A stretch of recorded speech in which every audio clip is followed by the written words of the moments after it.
I called him my son. He called me Mom. For 5 years, we shared Sunday dinners, birthday cakes, and goodnight phone calls. I gave him my trust, my home, and nearly $70,000. And every single day, he looked me in the eyes and lied. But here's what terrifies me most: I wasn't his only victim. There were at least 5 other women, all elderly, all widowed, all lonely. He had a system. He had multiple names. And he knew exactly how to make us believe we mattered to someone. One anonymous letter changed everything. Inside were photographs I never expected to see. And suddenly, 5 years of my life became a carefully constructed lie. How does someone build that level of trust just to destroy it? Why do lonely people become perfect targets for predators? And what happens when you realize the person you loved never existed at all? Before I answer those questions, you need to understand how this began. Because the scariest part isn't how it ended. It's how normal it felt when it started. I called him my son. He called me Mom. And for 5 years, I believed God had given me a second chance at motherhood. 5 years of Sunday dinners, birthday cakes, and goodnight phone calls. 5 years of loving someone who looked me in the eyes every single day and lied. My name is Dorothy Jenkins, I'm 68 years old, and I need to tell you what happened before it happens to someone you love. It was a Tuesday afternoon in late September when Marcus first knocked on my door. I remember because Tuesdays were my loneliest days. My husband Thomas had died 3 years earlier, and our daughter lived clear across the country with her own family. I'd stopped expecting visitors. So when I heard that knock, firm but polite, my heart actually jumped a little. I smoothed down my dress, checked my hair in the hallway mirror, and opened the door. Standing on my porch was a young man in his early 30s, well-dressed in a button-down shirt and clean jeans. He had kind eyes, the kind that crinkle at the corners when he smiled. And he was smiling at me like he knew me. Like he'd been waiting to see me his whole life. "Mrs. Jenkins," he said, and his voice was warm, respectful. "I don't know if you remember my mother. Her name was Patricia Monroe. You two grew up together in Charleston." My breath caught. Patricia. Sweet Patricia with the gap-toothed smile and the loudest laugh in our neighborhood. We'd lost touch after I moved north with Thomas, but I'd heard through the grapevine years ago that she'd passed. Cancer, someone had said. I felt a wave of old grief mixed with something else. Curiosity, maybe. Hope. Patricia's son? I whispered, and suddenly I was looking at his face differently, searching for traces of my old friend. And I found them, or at least I thought I did. The shape of his nose, the way he tilted his head. "Oh my lord, come in, come in." His name was Marcus, he told me. Marcus Monroe. He'd been searching for me for months because his mother had talked about me so often before she died. She'd kept an old photograph of the two of us, arms around each other, grinning at the camera like we owned the world. He pulled out his phone and showed me a picture of that very photograph, worn and creased, tucked into a frame on someone's mantel. I started crying right there at my kitchen table. This stranger, this beautiful young man, had brought my friend back to me, if only in memory. We talked for 3 hours that first day. He told me stories about Patricia, about growing up with a single mother who worked 2 jobs but always made time for bedtime stories. He knew things, specific things, that made me believe him. The way Patricia always hummed while she cooked. Her obsession with bright yellow curtains. How she collected ceramic birds. "She used to tell me about you," Marcus said, reaching across the table to touch my hand gently. "She said you were the sister she never had. She regretted losing touch with you. It was one of her biggest sorrows." Something cracked open inside my chest. I'd been so lonely. So terribly, achingly lonely. And here was this piece of Patricia, this living, breathing connection to a time when I'd felt young and full of possibility. When I hadn't been just a widow living alone in a too big house with too many memories. Before he left that evening, I hugged him. He hugged me back, and I felt something I hadn't felt in years. Like maybe I still mattered to someone. Like maybe I wasn't just waiting around to die. "Can I come visit you again?" he asked at the door. "I don't have much family left. And talking to you, hearing about my mom when she was young, it means everything to me." "You come back anytime," I told him, and I meant it with every fiber of my being.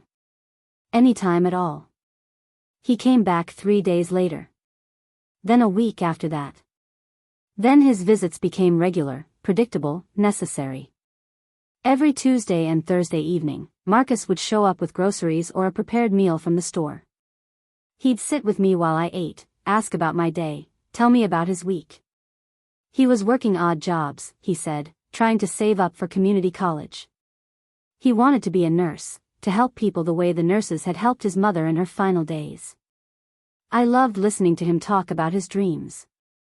It reminded me of when my own daughter was young, full of plans and possibilities. Marcus had that same light in his eyes, that same eager hope. And slowly, without either of us saying it out loud, something shifted. He started calling me Miss Dorothy, then just Dorothy, and then one evening, almost shyly, he said, "Would it be weird if I called you Mom?" I couldn't speak. I just nodded, tears streaming down my face, and he smiled that beautiful smile and said, "Okay, Mom. I will." If you've ever been lonely, truly lonely, then you understand what happened next. You understand how easy it is to let someone in when they're offering you exactly what you've been starving for. Love. Connection. Purpose. Marcus became my purpose. Taking care of him, worrying about him, celebrating his small victories, it gave me a reason to wake up in the morning. He started staying over some nights, sleeping in the guest room that had been gathering dust since Thomas died. He'd cook breakfast in the morning, terrible scrambled eggs that were somehow endearing in their awfulness. He'd fix things around the house, leaky faucets and squeaky doors, all the little repairs I'd been putting off because I couldn't bear to call a stranger into my home. My neighbors noticed, of course. Mrs. Chen from next door asked me one day while we were both getting our mail, "Dorothy, who's that young man always at your house?" "That's Marcus," I said, and I heard the pride in my voice. "He's Patricia Monroe's son. You remember Patricia, from the old neighborhood stories? He found me, and we've been spending time together. He's like a son to me." Mrs. Chen smiled, but there was something careful in her expression. "That's lovely, Dorothy. Just be careful, okay? There are people who take advantage." I brushed her off, maybe a little too defensively. She didn't understand. She had her own children living close by, grandchildren who visited every weekend. She couldn't possibly understand what it felt like to be me, alone in this house with only memories for company. Marcus wasn't taking advantage. He was giving me something precious. He was giving me back my life. The first time Marcus asked me for money, it was small. $20 for gas because his car was running on empty and payday wasn't until Friday. I gave it to him without hesitation. The next week, it was $60 because his landlord had raised the rent unexpectedly. Then $150 because he needed books for a class he was taking. Each time, he was apologetic, embarrassed, promising to pay me back. And I didn't care about being paid back. What's money compared to love?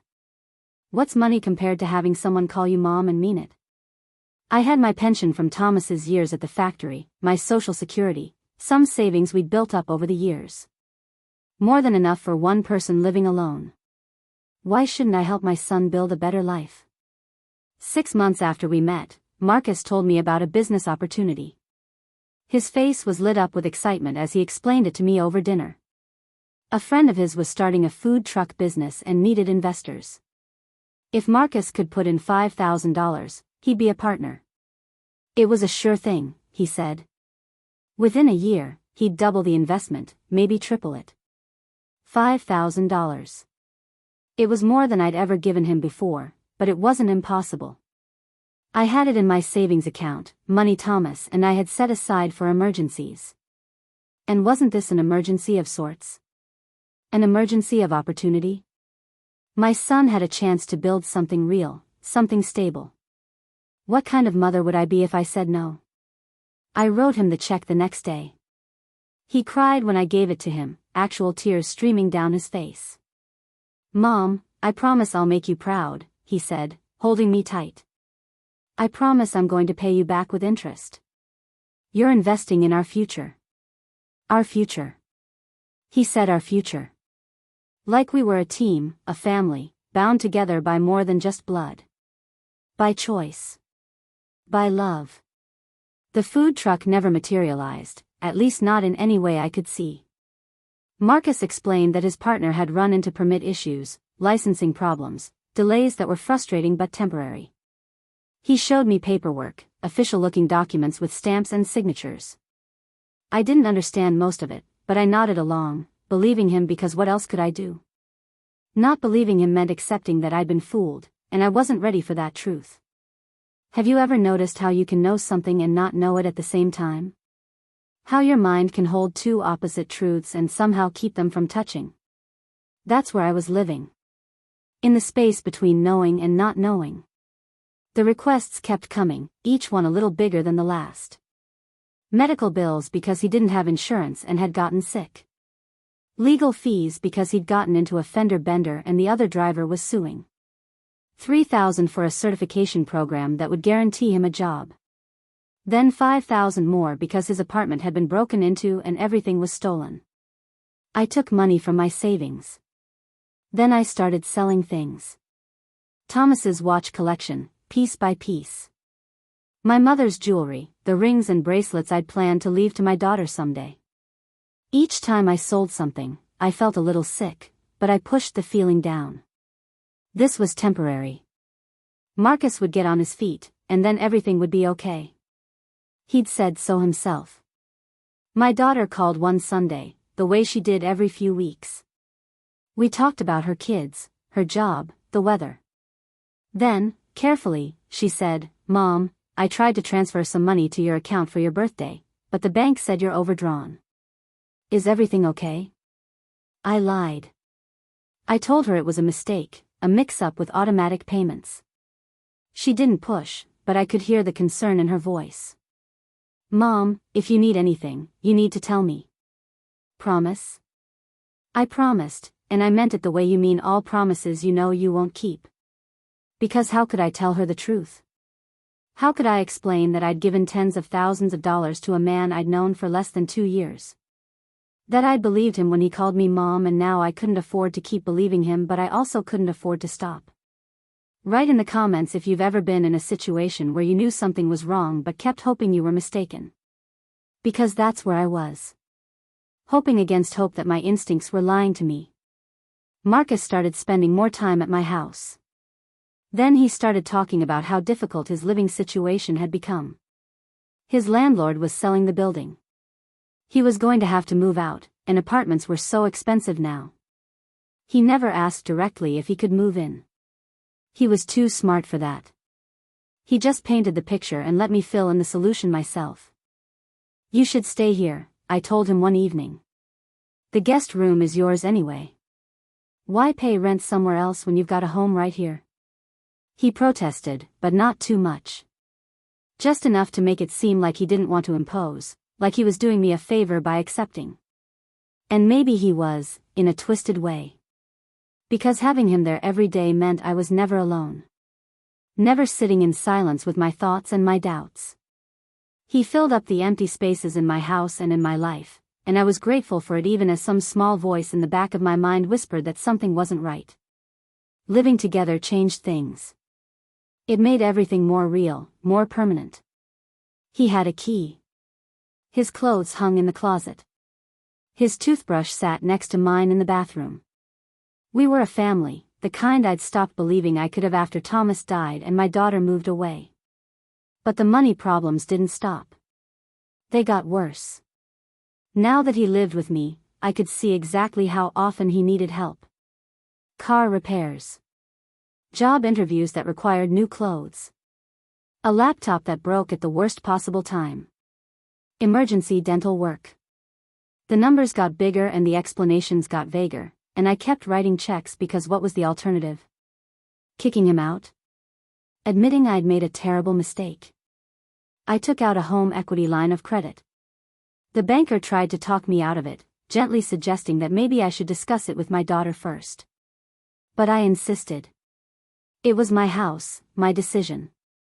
I needed the money for home improvements, I told her. For repairs that couldn't wait. Another lie. Another brick in the wall I was building between myself and reality. Marcus knew about the line of credit within days. Of course he did.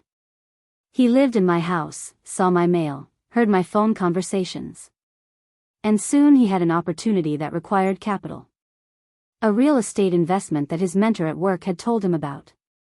If we could put in $20,000, we'd own a piece of property that would triple in value within 5 years. We. He said we. Like we were partners in this. Like my money was our money and my future was our future. And I signed the papers because I'd come too far to turn back now. I'd already given him so much. What was $20,000 more compared to the $50,000 I'd already invested? You know what they call that kind of thinking? Sunk cost fallacy. But I didn't know that term then. I just knew I couldn't give up on Marcus, on us, on the life I'd built in my head where this all worked out in the end. My friends stopped calling. Or maybe I stopped answering. Mrs. Chen didn't wave anymore when she saw me in the yard. People at church asked fewer and fewer questions about how I was doing, and I realized they'd already decided I was a lost cause. A foolish old woman who'd been conned and was too proud to admit it. Maybe they were right. The thing about giving someone everything is that eventually you run out. My savings were gone. The equity line was maxed out. I'd sold everything worth selling. And still Marcus needed more. Still there were emergencies and opportunities and urgent situations that required immediate cash. When I told him I had nothing left to give, he got frustrated for the first time. "Mom, you don't understand," he said, pacing my kitchen. "This is important. If we don't act now, we're going to lose everything we've invested. Everything you've invested. You'll never get your money back." That was the first time I felt afraid of him. Not physically afraid. He never threatened me, never raised a hand. But afraid of what he represented. Afraid that Mrs. Chen and my daughter and everyone else had been right all along. Afraid that I'd destroyed my financial security for someone who saw me as nothing more than a source of income. But fear isn't the same as acceptance. I still made excuses. I still defended him when doubt crept in. I took out a loan against my car. I borrowed money from my retirement account, paying penalties and fees I couldn't afford. I was drowning, and I kept taking on more water because I couldn't face the truth. The truth that I'd been played. Used. Deceived by someone I loved. Then came the letter. Plain white envelope, no return address, my name and address printed in generic computer font. I almost threw it away thinking it was junk mail. But something made me open it. Maybe the universe was finally ready to stop watching me destroy myself. Maybe it was just dumb luck. Inside were photographs. Marcus with other women. Elderly women. In one photo, he had his arm around a white-haired lady who was looking up at him with the same adoring expression I probably wore. In another, he was kissing the cheek of a woman who could have been my sister, her weathered brown skin and silver hair so similar to mine. There were 5 different women in those photos. 5 that I could see. Below the photos were newspaper clippings. Articles about financial scams targeting seniors. A police report with a list of aliases. Michael Martin. Marcus Morrison. Matthew Monroe. All slight variations on the name I knew. All him. The letter itself was brief. This man is a professional con artist. He targets lonely elderly women, particularly widows. He's stolen hundreds of thousands of dollars over the past decade. You're not the first. You won't be the last unless you stop him. The police need evidence. Will you help? I sat at my kitchen table for 3 hours, staring at those photos. Marcus was upstairs in his room, the room that used to be my guest room, in the house I might lose because I'd mortgaged it for him. 3 hours of looking at proof of what some part of me had known for months. Maybe years. I'd just been too lonely, too desperate, too invested to see it. When Marcus came down for dinner, I had the photos spread out on the table. I watched his face when he saw them, watched the calculation behind his eyes as he figured out his next move. For a moment, just a moment, I thought he might tell me the truth. But liar's gonna lie, right? Mom, I can explain, he started, and I held up my hand. Don't, I said, and my voice was steady even though my hands were shaking. Don't call me that. Don't call me Mom ever again. He tried. Oh, he tried. He spun a story about how those women were relatives, how the articles were about someone else with a similar name, how this was all a misunderstanding. He cried. He begged. He promised if I just believed him one more time, he'd prove everyone wrong. But I was done believing. I was done hoping. I was done being Dorothy Jenkins, the foolish old woman who gave away her future because she was too lonely to see straight. Get out, I told him. Pack your things and get out of my house. Tonight. He left. Of course he left. There was nothing more to take from me. I was bled dry, financially and emotionally. He didn't even try that hard to convince me otherwise. Looking back, that might have hurt the most. How quickly he gave up once he realized the well had run dry. How little I actually mattered once I was no longer useful. I called the police that night. Filed a report. Gave them the letter, the photos, the records of all the money I'd given him. The detective who took my statement was kind but realistic. Ma'am, I'll be honest with you. Cases like this are hard to prosecute. He'll say it was all gifts. That you gave him the money willingly. And technically, you did. Technically, I did. That's the thing about con artists. They don't put a gun to your head. They don't break into your house and steal your checkbook. They make you want to give them everything. They make you believe it was your idea all along. The shame was worse than the financial loss. The crushing, suffocating shame of knowing I'd been so easily fooled. That I'd ignored every warning sign, every red flag, every well-meaning friend who tried to protect me. I stopped answering my phone. Stopped going to church. Stopped leaving the house except when absolutely necessary.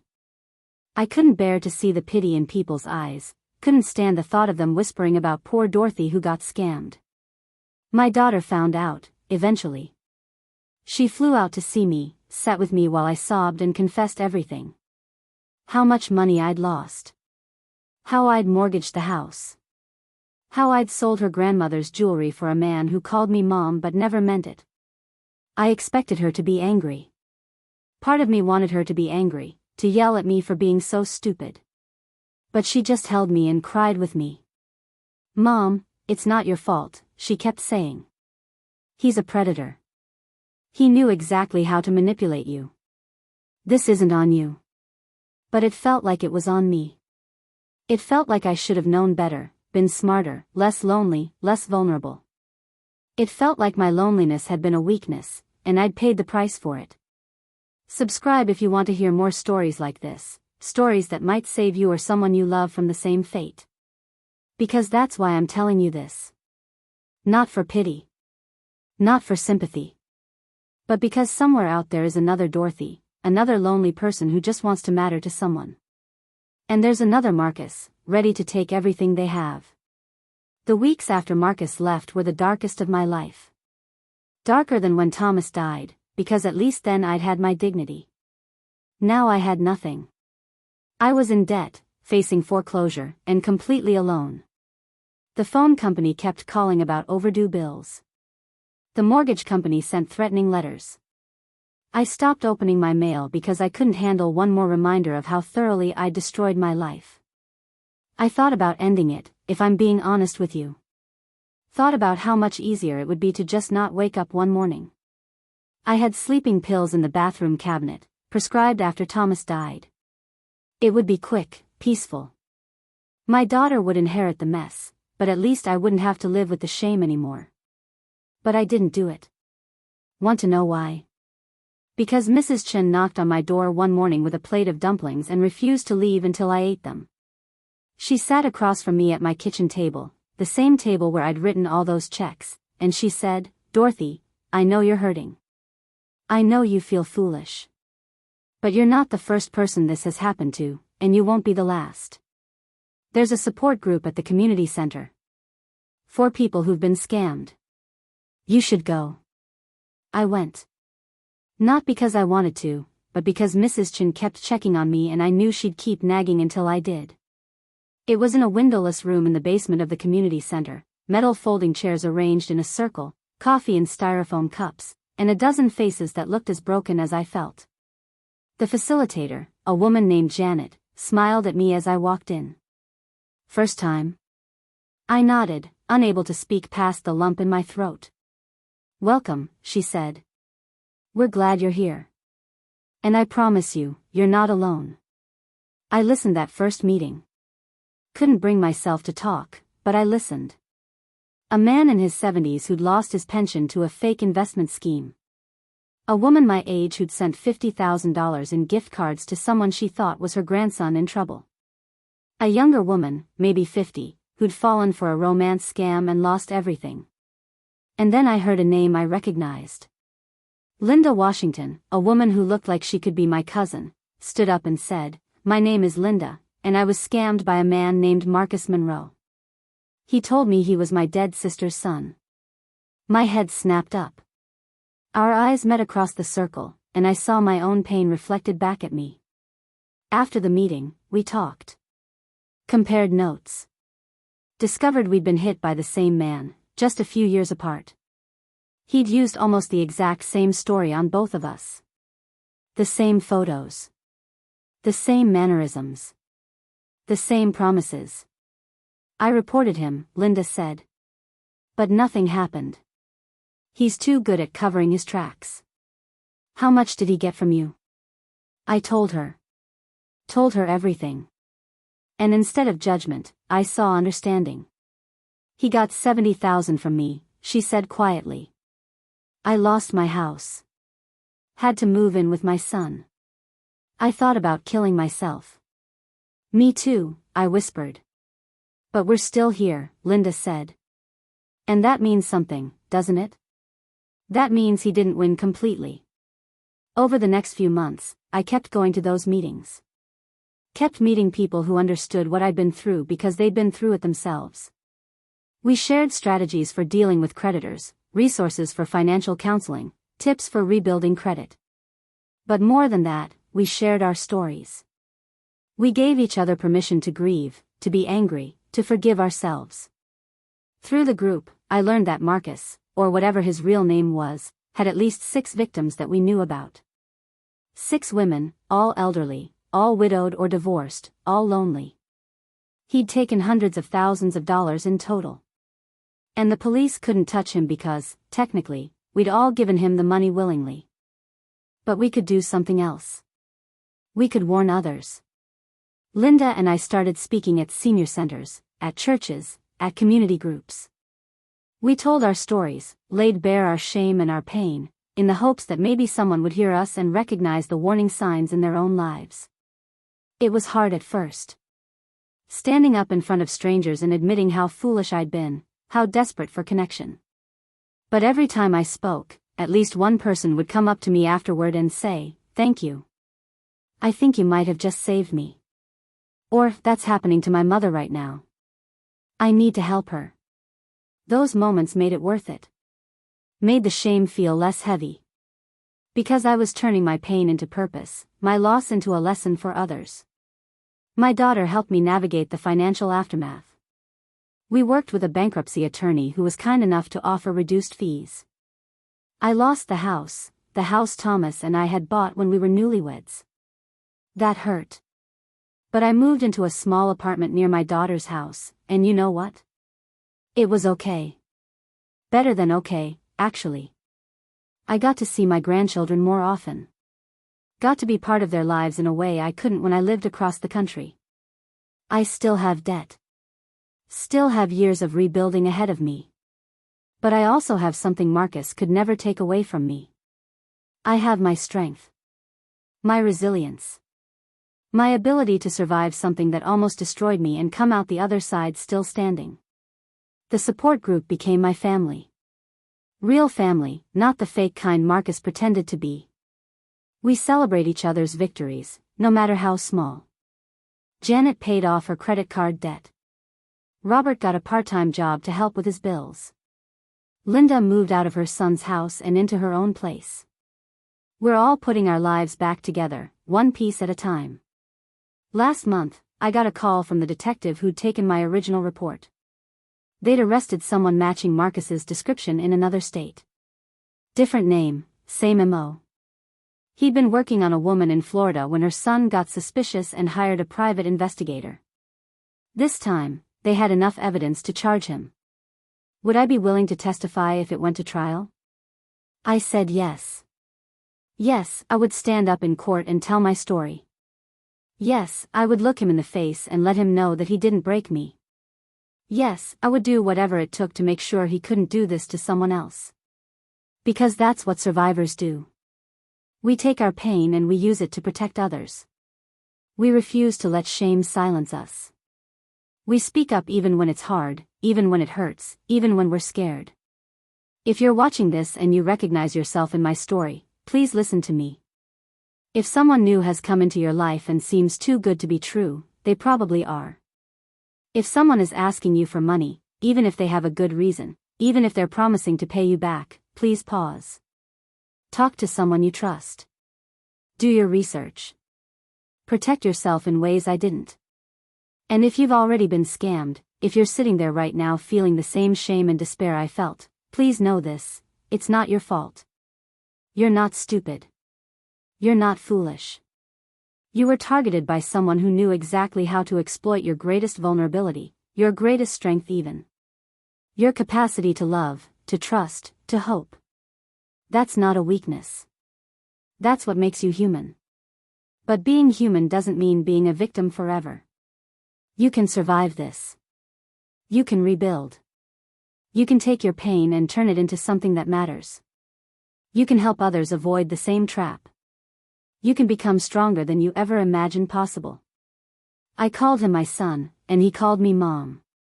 For 5 years, I believed God had given me a second chance at motherhood.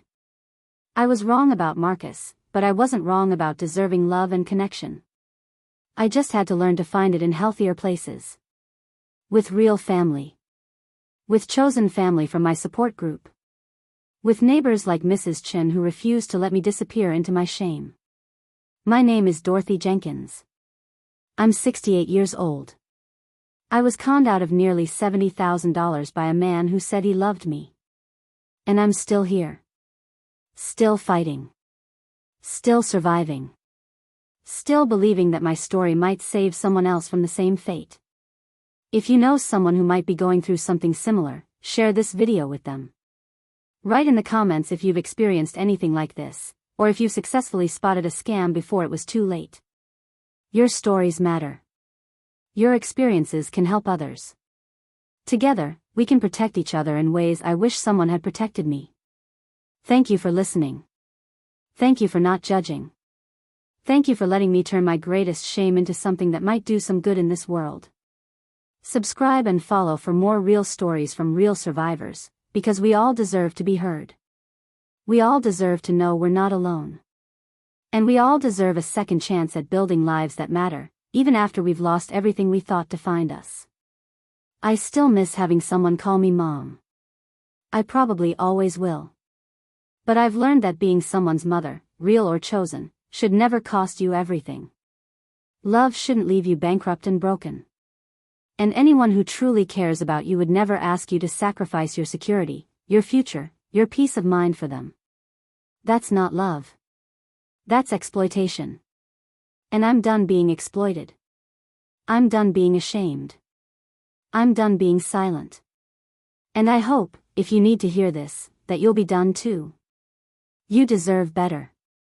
We all do.